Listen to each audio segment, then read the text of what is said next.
cette montagne qui est finalement pas très grande, on a la chance quand même d'avoir 5 fromages AOP, AOC, des 7 fromages de Savoie. Qui est capable de donner les fromages de Savoie? La Tom. Tom, alors oui, alors quel Tom? Tom des Bauges. 1, AOP.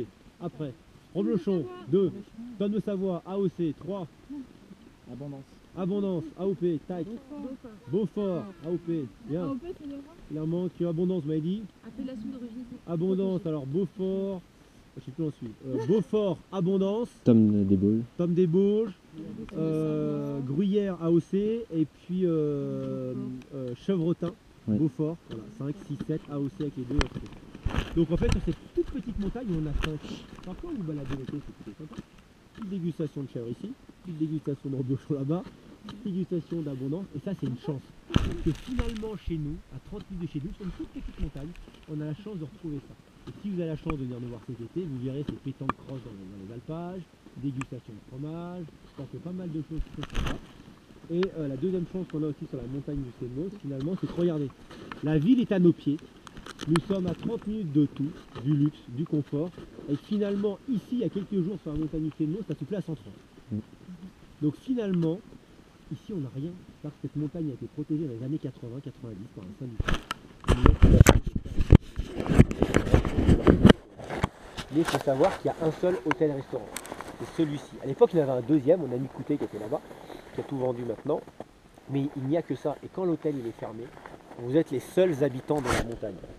Et se dire que finalement, à 30 minutes de la ville, on a la chance de vivre là, et bien c'est plutôt cool. Donc voilà, il faut savoir qu'ici, on a déjà eu du moins 40. On a pris moins 20, moins 25 pleine face. Vous rajoutez 50 km/h de vent, et avec le ressenti, ça passait à moins 40. Ce jour-là, j'avais à peu près un groupe comme ça, 40-50 personnes, je ne voyais plus que vos yeux. Le malin, il estimait.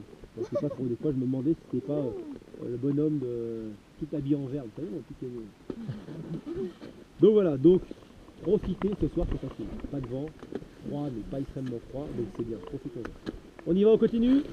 Allez, c'est parti. Je vais vous donner à chacun d'entre vous, c'est le nom qui marche là, voilà, une cup, un gobelet. D'accord, cet éco-cup, ce gobelet, vous allez le garder avec vous durant toute votre soirée. Ça fera là pour le moment de partage pour le petit cougnol, ça vous fera l'apéro, ça vous fera le dîner, ça vous fera l'after, ça vous fera le petit déjeuner. Vous repartirez avec, d'accord, c'est un peu notre carte de visite, c'est cadeau, c'est un souvenir chez nous. Et puis peut-être que vous aurez la chance de faire partie de notre communauté bivouac I-Like. Vous verrez, il y a une petite marmotte qui dit je like, j'adore les bivouacs. Pourquoi? Parce qu'il y a quelques années sur ces cups, j'expliquais comment construire des igloos, c'était très rigolo. Et puis les clients se sont mis à partir avec les cups et à nous faire voyager les cups comme dans les nains dans un mini poulet. C'est rigolo, hein. Et puis on a reçu des photos un peu de partout de notre cup, posées au pied des glaciers en Argentine, sur les plages de Tahiti. Et puis donc ça a créé cette communauté, ce bivouac I-Like.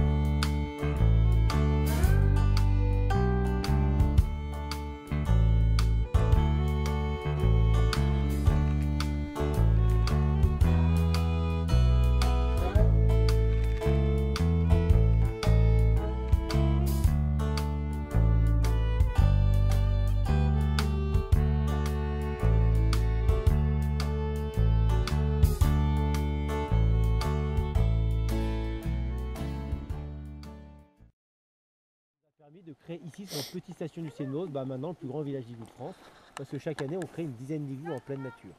Donc ça permet de diversifier l'offre touristique de la destination montagne l'hiver, mais aussi on s'est vite dit qu'en 2011 finalement on allait essayer de prolonger cette expérience de bivouac en version estivale, et c'est là où est né l'éco-bivouac grâce à une idée. L'idée c'est l'altidome.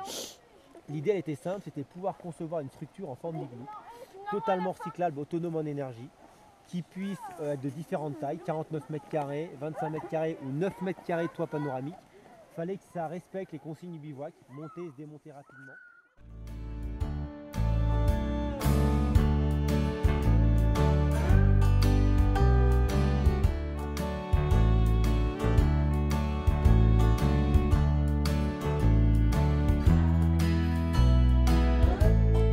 N'hésitez pas à vous orienter au bar, on va aller voir l'apéro, on va vous donner votre petite planche de dégustation.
Salut la compagnie.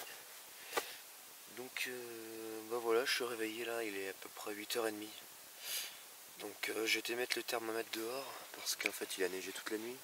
Donc je sais pas combien il a fait, en tout cas je sais qu'il a fait 0 toute la nuit dans l'igloo. Voilà. Comment j'ai dormi? Alors j'avais mon sac de couchage 0 degré, limite 0 degré, plus ma couverture en laine en fait. Et franchement j'ai assez bien dormi. Donc j'ai mis mon écharpe comme ça en fait. Et avec le bien bonnet et tout ça sur la tête. Parce que comme je vous expliquais sur une de mes vidéos, c'est 40% de chaleur qu'on perd par la tête. Enfin voilà. Moi ça m'a juste permis de tester un peu le. D'avoir l'expérience de dormir dans un igloo, donc c'est quand même super.